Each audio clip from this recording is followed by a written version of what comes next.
Assalaamu calaykum waraxmatullaahi wabarakaatuh. Waddan kasta oo adduunka ka mid ah waxa uu leeyahay calan isaga u gaara.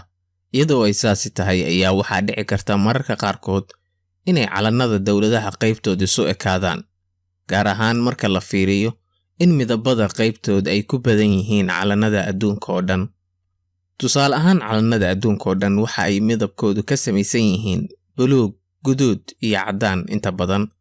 Waxaa jira 2 waddan oo kaliya oo aysan calamadoodu lahayn midabadaas mid ka mid ah. Labadaasi waddan ayaa waxa ay kala yihiin Jamaica iyo Mauritania, oo aan calamadoodu aysan lahayn midabka guduud ama buluug ama caddaan. Marka hadday arrintu sidaasi tahay ayaa waxaa dhici karta in mararka qaarkood calamada dowladaha qaarkood ay isu eg yihiin amaba ay aad isugu dhow yihiin, taasoo mararka qaarkood keenta in la isku khaldo. Marka barnaamijka maanta waxaan ku soo qaadan macluumaadka kooban oo ka hadlaya calamada wadamada kala gedisan ee isku eg iyo warbixino ku saabsan calamada. Calannada adduunka oo dhan waa 4 geesood marka laga reebo calanka waddanka Nepal oo ah calanka kaliya ee waddan leeyahay oo aan 4 geesood ahayn, iyada oo la sheegay in maadaama buurta adduunka ugu dheer ay ku taalo waddankan, calankooduna uu u eg yahay buur oo kale ama 3 geesood. Buurta adduunka ugu dheer ee Everest oo ka mid ah silsiladda Himalaya ayaa waxay ku taalaa xadka kala qaybiya China iyo Nepal. Waxaa jira 3 waddan oo calamadooda ay ku sawiran yihiin hub. Wadamadaas ayaa waxa ay kala yihiin Mozambique, Jamaica iyo Haiti. Calanka waddanka Mozambique waa calanka kaliya ee adduunka uu ku sawiran yahay qoriga aakaha. Qorigaas oo Midowga Sofiyeetka lagu sameeyay sanadii 1945 ilaa iyo maantana ah qoriga adduunka loogu isticmaal badan yahay. Imaarad ka jirtay dhulka Turkiga qayb ka mid ah sanadii 1250 ilaa 1487 ayaa waxa ay lahaayeen calankan. Marka aad fiirisid waxa uu u eg yahay calanka ay hadda isticmaalaan Yahuudda. Labada Kuuriya ayaa marka ay rabaan inay wada hadlaan arrimaha xadka ee ka dhaxeeya, maadaama uu dagaal dhex maray, ayaa waxay isugu imaanayeen qol uu bartamihiisa xadka dhex maro, iyagoo qolo walba fariisanayay qaybta qolka ee xadkiisa ah.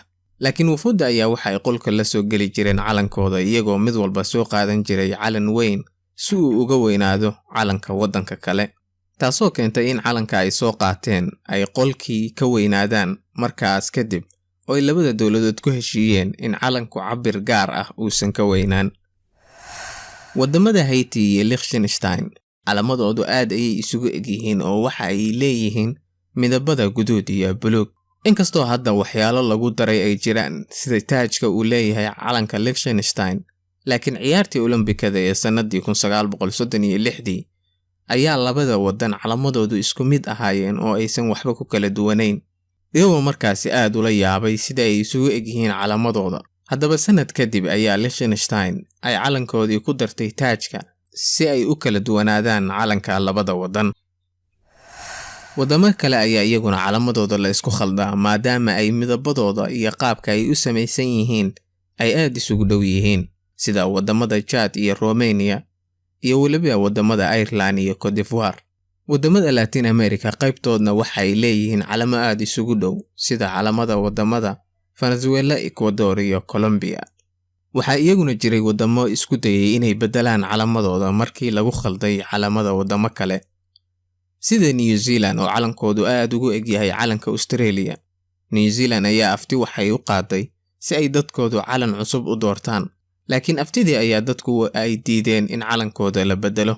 Bishii 7 ee sanadkan ayaa ra'iisul wasaaraha kursi buuxiska ah ee New Zealand, Winston Peters, oo isagu ra'iisul wasaare sii ahaanayay inta ay ka soo laabanayso ra'iisul wasaarihii waddanka oo haweeney xaamilo ah ahayd, gabarna dhashay sanadkan gudihiisa, ayaa dhowr usbuuc xilka isaga u sii dhiibtay. Ninkaas ayaa inta xilka uu hayay waxa uu yiri, waa inay Australia iyadu calanka bedeshaa maadaama aan calanka annagu hor samaysanay.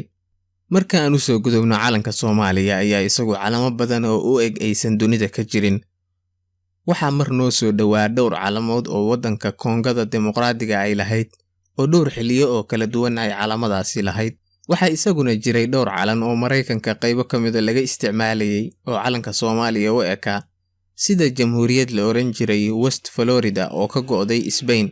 Jamhuuriyaddaas oo uu Mareykanku la wareegay muddo yar kadib oo dhulkeedii gacanta ku dhigay.